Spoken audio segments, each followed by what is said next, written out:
ça vient de certains pays qui tirent vraiment la moyenne vers le haut, dans lequel il n'y a pas du tout d'inclusion.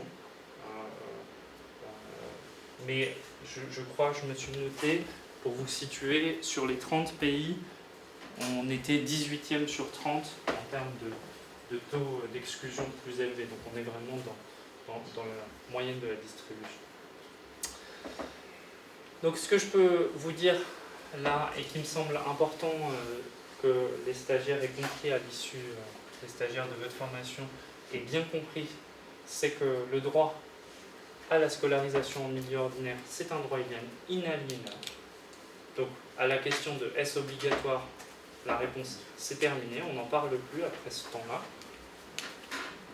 On voit bien que de plus en plus d'élèves sont concernés par la scolarisation dans le milieu ordinaire, mais aussi un autre élément qui me semble important, notamment quand on lit les commentaires des collègues sur les blogs ou parfois dans la presse généraliste,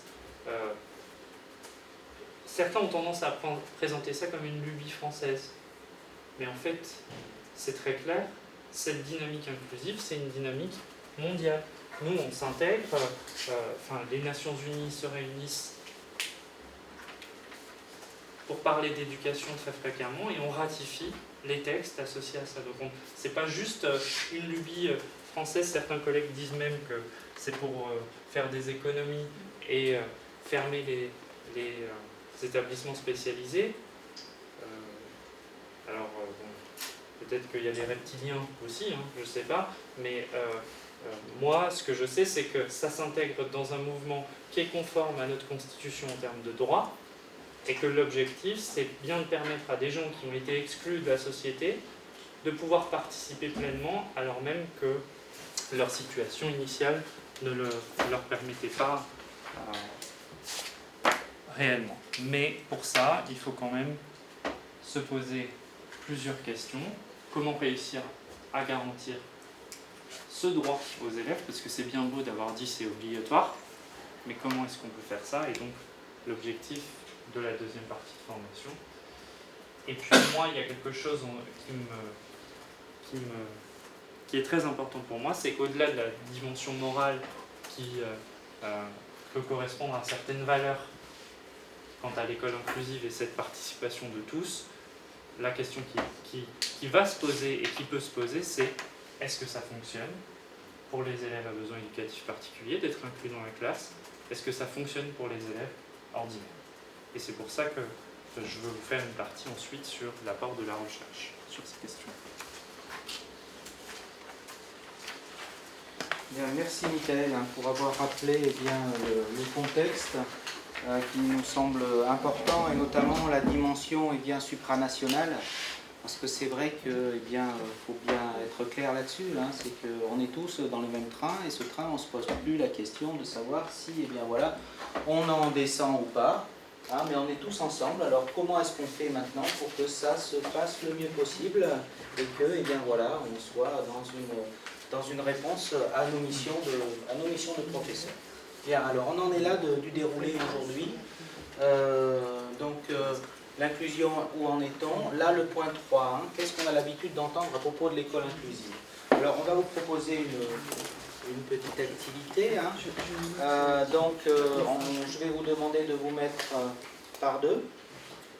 Et on va faire un tour de classe où à chaque fois, on vous demandera de donner un item de ce qu'on a l'habitude d'entendre à propos de l'école inclusive. Ce qu'on a l'habitude d'entendre en termes positifs ou en termes négatifs. L'idée, c'est de faire un florilège de tout ce qu'on a l'habitude d'entendre pour ensuite apporter des réponses. Vous en avez déjà eu quelques-unes, des réponses apportées par Michael, notamment sur l'aspect historique, comment est-ce qu'on en est arrivé là, pourquoi est-ce qu'on en est arrivé là, et sur cette dimension aussi, qui est cette dimension d'émission du métier de professeur, et cette dimension mondiale, comme Michael l'a dit, de l'école inclusive et de la scolarisation des élèves à besoins éducatifs particuliers. Donc je rappelle ma consigne, on se met par deux. Vous donnez à chaque fois, lors du tour de classe qu'on va faire, un item. On n'a pas le droit de donner un item qui a déjà été dit. Et on ne donne pas ni de jugement, ni de réaction par rapport aux items qui ont été exposés par les camarades. On ne réagit pas là-dessus. D'accord?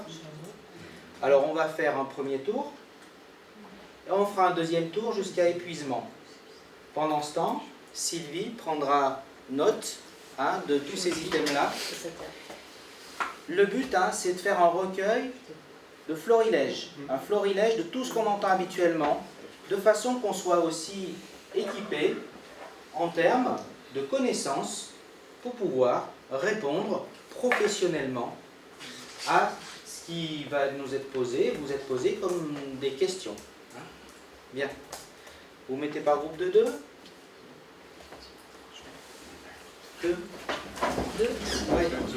Alors avec votre voisin c'est plus simple, bien sûr.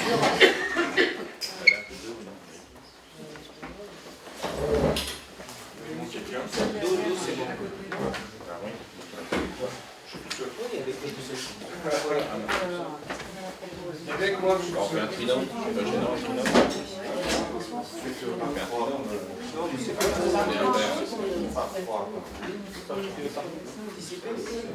Ou alors parce que normalement c'est Philippe. On se met en trident. Parce qu'on est un père. Mais non, vous n'êtes pas un père. Si par exemple les deux Philippe se mettent ensemble, Philippe et Loïc, voilà, vous mettez ensemble. Philippe et Loïc se mettent ensemble. Tu veux participer? Oui. Alors, voilà. Et mettez-vous tous. Voilà, Loïc et Philippe. Ok? Je vous donne 2 minutes. Vous marquez un ou deux. Vous marquez des items et vous en donnerez un à chaque fois. On fera le tour de classe.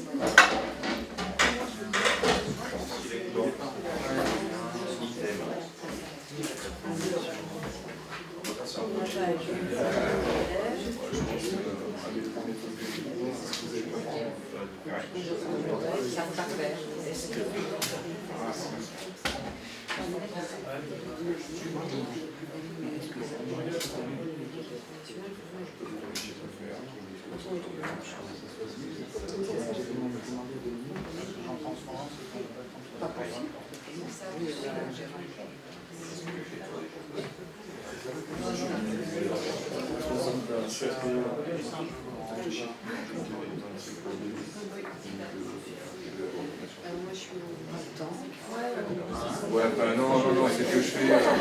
C'est plus que mon pense. Et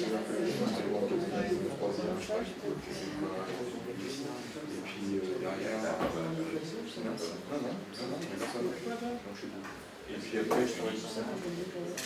Et après, moi j'ai.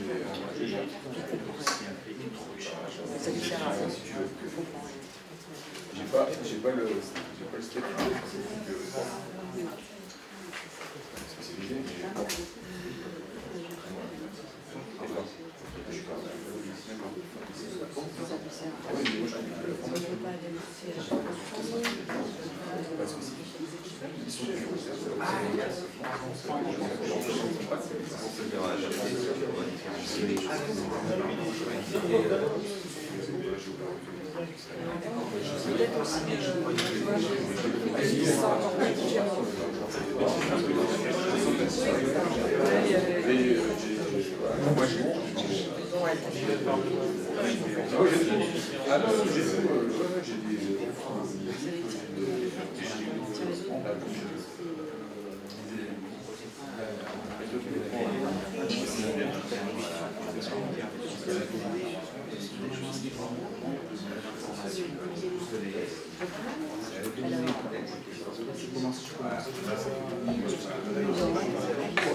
Bon, c'est bon? On peut commencer notre petit tour?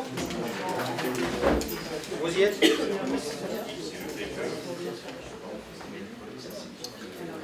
Alors Sylvie va faire la secrétaire. C'est bon? C'est bon. Sylvie est prête, donc on peut y aller. Ok. Allez, qui est-ce qui veut ouvrir le... Oui. Alors, souvent, quand on écoute, c'est « je suis pas formé ». Je ne suis pas formé. Je suis pas formé à ça. Anitel. Ok. Suivant. Oui. Comment je fais pour y noter l'orthographe parce que c'est la ESH qui écrit? Comment je fais pour noter l'orthographe? Parce que c'est la ESH qui écrit. Et je ne veux pas noter la ESH, je veux noter les lettres. C'est ça. D'accord. Ok, merci. Thierry. Les enfants du voyage, vous savez lire et écrire. Qu'est-ce qu'on fait avec eux? Du coloriage. On sent le vécu. C'est bon, hein? C'est bon, Sylvie? Trop d'adaptation, trop de différenciation, trop de travail. Trop de travail. Trop d'adaptation. Trop de différenciation. Merci Mohamed. Ensuite. Oui. On n'a pas signé pour ça. On n'a pas signé pour payé ça. On n'est pas payé pour ça. On n'est pas On payé. n'est pas payé pour ça. Ah, on n'est pas payé pour ça.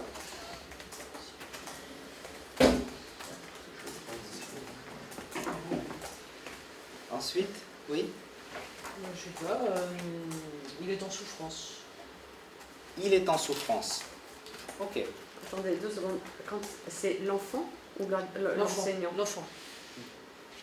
À l'enseignant, je sais. J'ai fait l'enseignant, c'est bon. Louis. On voit peu de Philippe. différence entre les élèves sectaires et Ulysse.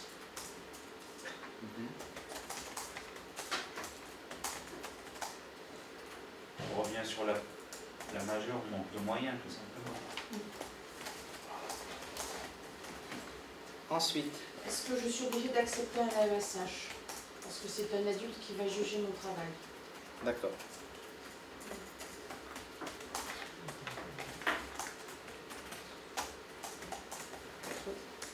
On n'a pas assez d'informations sur le jeune.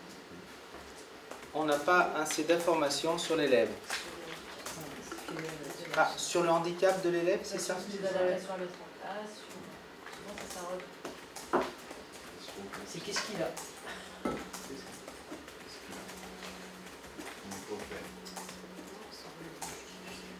Un seul item, hein. On ne commande pas. Oui. En plus de la co-intervention, on me demande de prendre les Ulysse et la VS.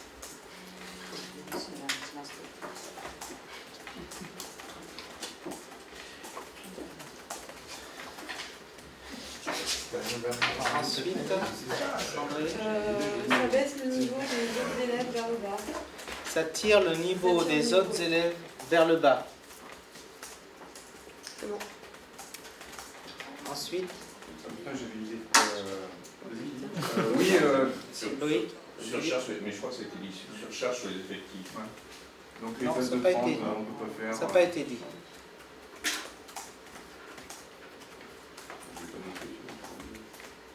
Emmanuel, On se sent démuni.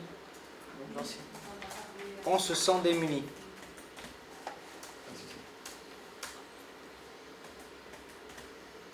Ok, on continue. Qu'est-ce qu'ils sont lents? Qu'est-ce qu'ils sont lents?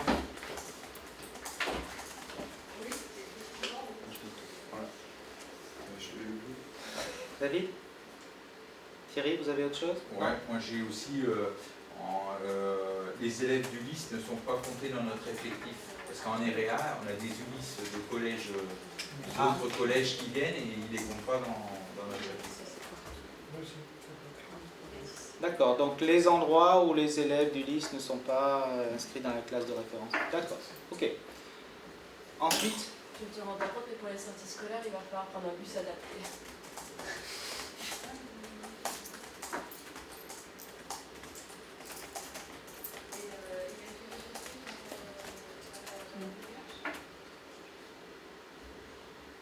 ensuite,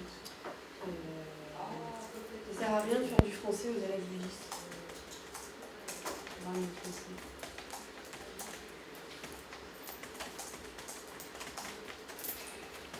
C'était plutôt, je pense, à orthographe, conjugaison.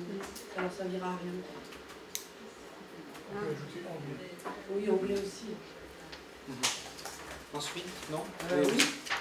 Cela ne lui sert à rien, avec en corollaire, il se sent encore plus différent. Plus différent.